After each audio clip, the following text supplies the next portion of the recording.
At the beginning of the story, we see Nahejo. She returns home, very tired. As she opens the door to her room, she sees a sight that takes her breath away. In the dim light of the room, her husband is seen getting intimate with another woman. Nahejo remains completely still for a moment. Her eyes widen, as if all the light has vanished from them in an instant. Her hands begin to tremble, her legs give way. Her heartbeat becomes so fast that she can hear it in her ears.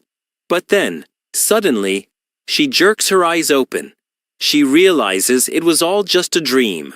Her eyes suddenly open. In an instant, the dream shatters and reality dawns. Nahejo is at her part-time job. The fatigue of break time must have weighed heavily on her eyelids when she inadvertently closed her eyes and had that strange, piercing dream. She takes a deep breath, as if reassuring herself that she's still in that same small store, not in a crumbling relationship. But my friends, here's a little secret. What she dreamed is going to come true one day, and in a way that will completely change Nahejo's life. She's completely unaware of this. She just straightens her apron and gets up to return to her shift. Just then, her boss stands before her. The same serious, yet somehow gentle expression on his face. He says, "Come in, Nahejo. I need to give you something." Nahejo, a little surprised, follows him into the office. The boss opens his desk drawer and takes out a white envelope, handing it to her. "Here's this month's advance." Nahejo's fingers tremble slightly as she touches the envelope. She asks softly, "Advance?" The boss nods. "Yes, the salary is 1.5 million won." The boss says in a slightly irritated tone, "I had to go to the bank myself because you didn't want an online transfer.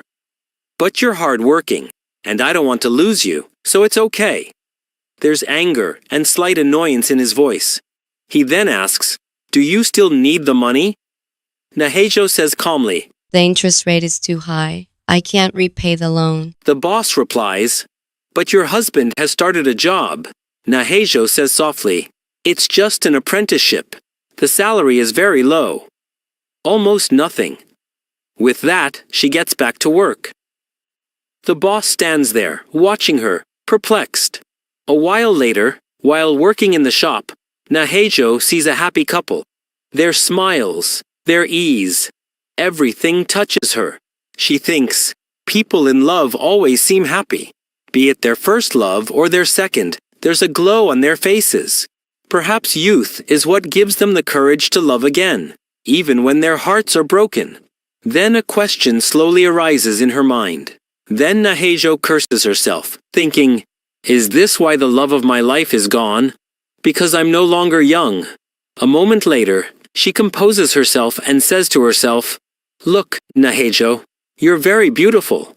This isn't just my personal opinion. It's the truth. Don't hold such things in your heart. When the right time comes, everything will be fine."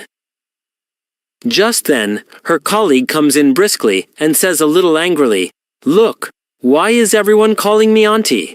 Do I look like an aunt?" Nahejo laughs lightly and says, "I'm married, that's fine with me." But immediately, she looks at her colleague a little sternly and says, "You look so beautiful even at 33. Even if you wear the same clothes you wear here every day, you still look so fresh, so beautiful every day. So you should just keep quiet." Her colleague is a little embarrassed, a little happy to hear this. Nahejo smiles slightly, picks up her bag, and leaves for home. There's a tired look on her face. As soon as Nahejo leaves the shop, the faint smile on her face instantly vanishes. Sadness creeps into her eyes. She thinks to herself, "People say I'm beautiful. But how do they know how difficult life can be for someone? Only I know that. And why am I thinking this?" Nahejo has now reached her home. Small, quiet, but even that peace carries a heaviness. Just there, her husband Mikol appears. He's sitting in front of the TV, a look of absurd irritation etched on his face. As soon as Nahejo opens the door and comes in, Mikole wastes no time in taunting her. He says, Why do you always wear such boring clothes? Why don't you wear a little makeup like other women? Najo's voice is very low, as if she herself is afraid that her words might sound harsh. She says, "When I can't even afford the household expenses, how can I even get makeup done?" This irritates Michelle even more. Her words become even harsher, as if Najo is the reason for her failure in every little thing. Najo remains silent. But a tired thought arises in her mind. Do you even know how much makeup costs? I'm afraid to even spend 1,000 won. Her face is expressionless. Oh my God. Even after working so hard, she can't even spend Rs 600. Najo, heartbroken, thinks, does love really fade with time? Have I forgotten the meaning of love? Or are you the reason I feel this way? She's thinking all this about her husband. And to be honest, Najo is right. She's working so hard, and yet her husband taunts her. It's really sad. The scene changes. Najo is back at her part-time job.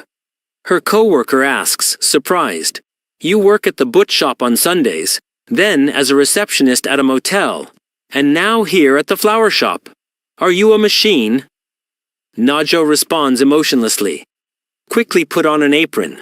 We have to open the shop." Okay. She returns to work, but there's a clear sadness on her face, a silent pain she doesn't share with anyone. She thinks, I've always worked. I've never taken a vacation in my entire life. I did once, and that was when I was very sick. I never asked my parents for help. I tried my best to save my marriage. And what did I get in return? As these thoughts deepen, the story takes us into flashbacks where Nazo's true pain, her past. There was a time when Michelle took out a huge loan in her name without telling her. Yes, in her own name, but Najo had to suffer. She simply apologized on her knees for that mistake. Such a huge loan, and just a sorry. But Najo loved her deeply, so much so that she forgave her. And now, to pay off that same loan, she's working 3 jobs. It's enough to think, why have we started hating Michelle now? Najo is lost in these thoughts when a mysterious handsome man enters the flower shop. Upon seeing him, her colleague excitedly exclaims, "Look, Rose, here he is." Najo is a little confused. Rose? Who is he? His colleague explains. He comes in every day at this time. He buys food. I don't know his name, so we named him Rose Cow. The colleague moves to take his order, but the man is staring at the flower section filled with cows, as if lost in another world. Then suddenly, he walks right up to Najo, stands in front of her, and says in a calm, deep voice, "I want to order. Please take my order." Najo hesitates a bit. A strange feeling overtakes her. But she speaks.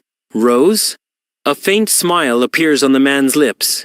He says softly, "Yes, that's what makes you special." Najo's mind is confused. She wonders, what's wrong with him? But before he can say anything else, the man is about to turn and say something like, "Friends, this chapter ends here. Please comment to see the next chapter so we can try to make this video even better for you." Najo often thinks there are 2 kinds of people in the world. 1. Those around whom the whole world revolves, as if they were the main characters in a movie. And the other, those who are simply extras standing in the background, whose presence or absence doesn't make much difference to anyone's story. If she thinks about herself, she always feels she falls into the latter category. But this man sitting in front of her definitely seems to belong to the former. Perhaps that's why his impact was so profound. Even Najo herself couldn't understand. The scene changes. Her co-worker happily approaches her and says with a smile, "Did you notice he only takes orders from you? I think he likes you. And look, he only comes here when you're at work." But Najo immediately cuts her off. In a calm, almost cold voice, she says, "This is the first time I've seen him." Hearing this, her co-worker is stunned. "Is this the first time you've seen him today? He's been coming here for months. But your schedule is so tight that you're lost in yourself. He continues, I still wonder if he really likes you or is interested in you. But Naijo says in a slightly irritated tone, don't talk nonsense. Her coworker laughs and teases her again. He was just looking at you. Naijo says sadly, without any joke, he must be crazy to be hitting on an old woman like me. The coworker laughs and says, don't you know, dating mature women is a trend these days. And who knows, maybe he's really serious about you. Anyway, you're very beautiful. Hearing this, a slight weariness appears in Naijo's eyes. She says softly, if I'm beautiful, it means all the beautiful people in this world are dead. Her colleague pauses. After a while, he says in a soft voice, you really are beautiful. Don't people say that to you? Naizu is lost in deep thought. The only thought that keeps lingering in her mind is that the man who would truly call her beautiful would never say that. And what's the point of hearing it from someone else? The colleague then says, I think you two would look good together. Why don't you give him a try? Naizu immediately replies, I have a man. The colleague is shocked. Oh, I thought you were single. So, how is your boyfriend? He loves you, doesn't he? He really loves you, doesn't he? The scene slowly shifts. We now see Naizu's house. When Neho arrives home, just then, the door slams open. Neho's husband, Michel, comes in angrily. Irritation is clearly visible on his face. Without looking at her, he says, put some hot water on me. I need to take a bath. As he says this, he throws his dirty clothes all over the room.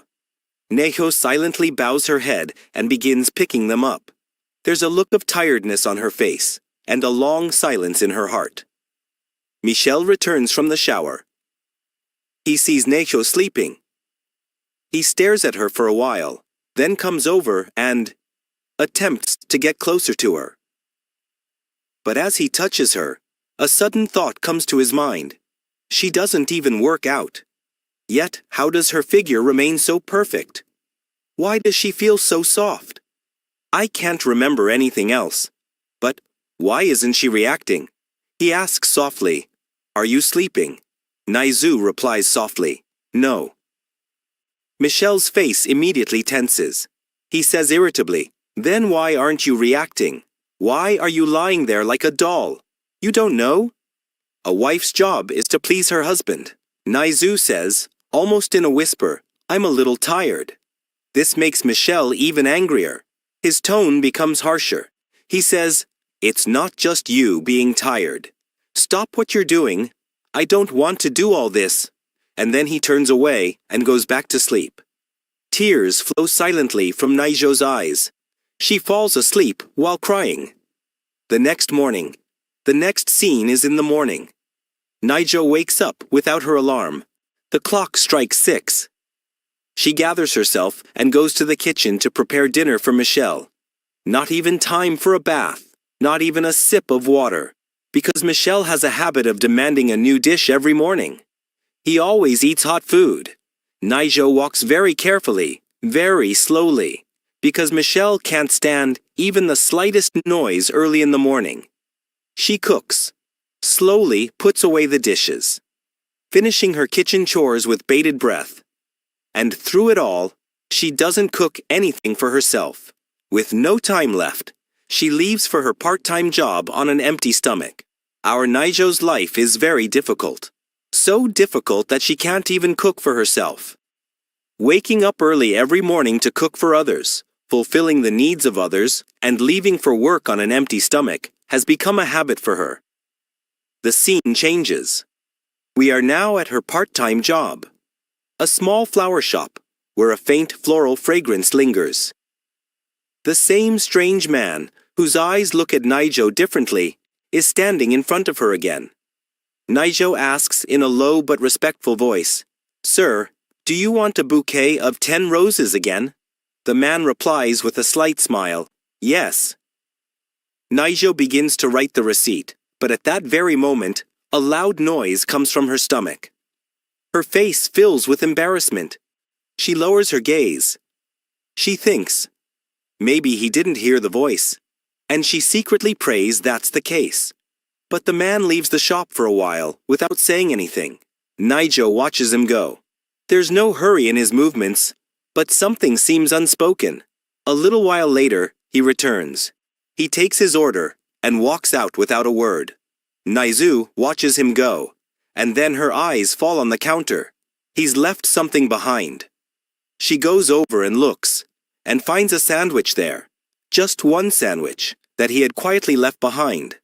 Naizu immediately picks it up and runs after him. She calls out, "Listen, listen, you left this here." The man stops. He remains silent for a moment.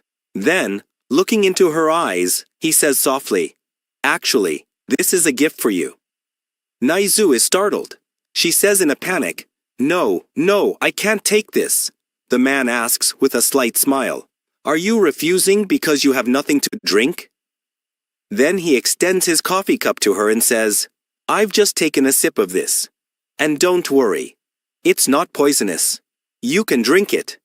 Nijo looks at the cup in his hand, then the sandwich, then his eyes, and only one word comes to mind, yes. And at this moment, this chapter ends. A light conversation begins between Najo and her coworker. Sitting in the break area, Najo's coworker smiles and says, "I'm telling you, that boy likes you.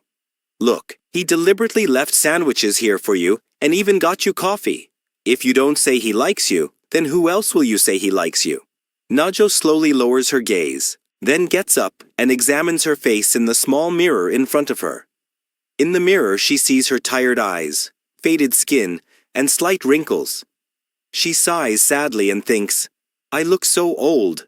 My skin isn't the same anymore. My eyes look lifeless. How could he be interested in me? Maybe he just felt pity for me because he saw me hungry, so he gave me the sandwich. If I were in his place, I would probably do the same." Another look of weariness creeps across Najo's face. She pauses for a moment and thinks again. But if he really likes me, I'll have to draw the line now, so there won't be any problems later. Her hands tremble with the slight cold, as if trying to convince herself that she must control her heart. Some time passes. Both are busy with their work, but Kovarkar's mind is still stuck on the same topic. She comes back to Najo and, with a soft laugh, asks, "What will you do about that boy now? If he really likes you, why don't you leave your boyfriend and make him your boyfriend?"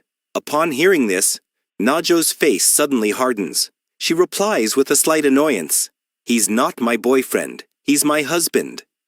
Kovarkar's face changes instantly.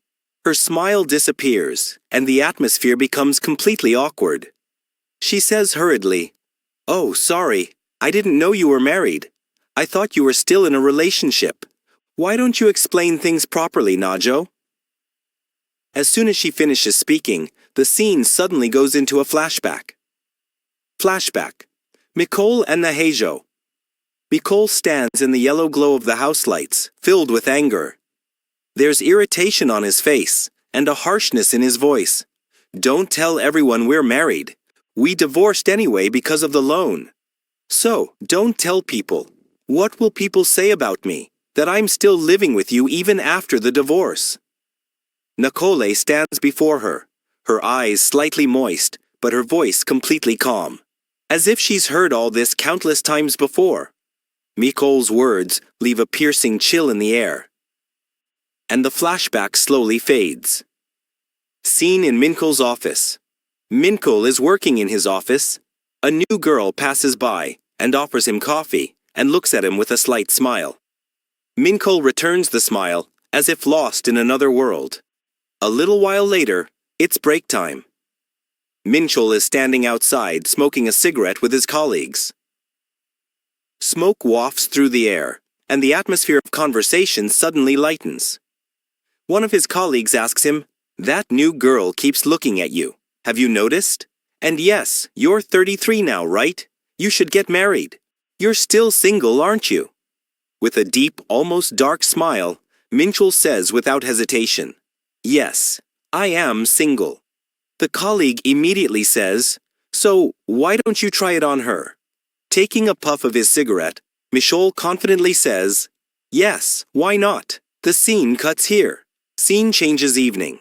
Nicole is sitting on the couch watching TV in the evening. The room is dimly lit, and the atmosphere feels strangely distant. Najo gently sits down beside him and asks in a soft voice, "How's your work going?" Nicole, without taking his eyes off the TV, speaks with attitude. "Now you're thinking about me. By the way, my work is going badly. There's a lot of pressure, so don't ask about that." Najo says in a soft, almost broken voice, "If your salary comes in, we'll be able to repay the loan quickly, and then we'll get married soon, right?" Michol becomes irritated upon hearing this. His voice tightens. "Yes, we'll get married, right? Am I running away somewhere? Don't you know that when girls talk too much, boys run away?" Nahejo falls silent upon hearing this. A faint glint of pain appears deep within her eyes, unnoticed. Some time passes. The atmosphere calms down a bit. Mincho looks at Nahejo and suddenly says in a very soft, almost sweet voice, "Nahejo, I need some money. I want to buy a nice perfume." Nahejo looks at him awkwardly and softly asks, "But where do you use perfume?" Mincho, without thinking, immediately replies with an excuse ready. "All my coworkers wear perfume. I hate that I'm the only one leaving the office without any." Nahejo then softly asks, "Well, how much will it cost?" Mincho speaks in a casual tone, $1,200. Nahejo is shocked and whispers, "Why so expensive?" Mincho, irritated by this, says, "I want branded. I won't buy it just anywhere. Leave it. If you don't want it, don't give it to me." He turns back to the TV as if Nahejo doesn't exist. Scene changes the next morning. The soft morning light falls on the bills scattered on the table. Nahejo sits, counting her monthly expenses. There's a look of weariness on her face, worry in her eyes, and a quiet fear in her heart. She thinks, "This month has already cost a lot. I had to buy a new suit for Mincho, then I had to buy him branded shoes. Everything's so expensive." Her heart grows heavier as she adds up the numbers on the paper. She finally takes a deep, tired breath and decides, this month she'll have to work more overtime. She's already working 3 jobs, and now she'll have to work overtime on that one too. Because she needs to give Mincho $12,000 so she can buy perfume and be happy. Man, this is a very toxic relationship. The girl who is herself falling apart is the one who's trying to take care of everyone else. But Najo quietly gets up, opens the cupboard, and takes out her emergency money and gently slips it into Michol's pocket. Her face is blank, as if she can't bear to face her own pain. Scene shift. A dark alley. Streetlights flicker in the dark, narrow alley. 2 boys are seen walking. One boy asks the other, "How did you manage to invite me to dinner today? And why do you want to eat at such a cheap place?" The other boy's voice becomes recognizable. It's him, Rose Guy. He says with a slight smile, "Well, I'm inviting the others too." But the glint in his eyes says something else. Now they enter the restaurant. A small, simple restaurant. It's crowded, noisy, and in a corner, Najo is working in a waiter's uniform. A slight tiredness on her face, but still trying her best to maintain a smile. Just then, Rose Guy and her group enter the restaurant. A girl in the group stands in front. Nahejo asks in a professional tone, "Okay, how many tables do you need?" And then her gaze lands squarely on Rose Guy. In that moment, time seems to stop for a second. Nahejo's breath catches. There's something in Rose Guy's eyes that she can't understand. But he's watching, very intently, very deeply. The scene freezes. This is where this chapter ends. Friends, tell me in the comments what you should do with a guy like him.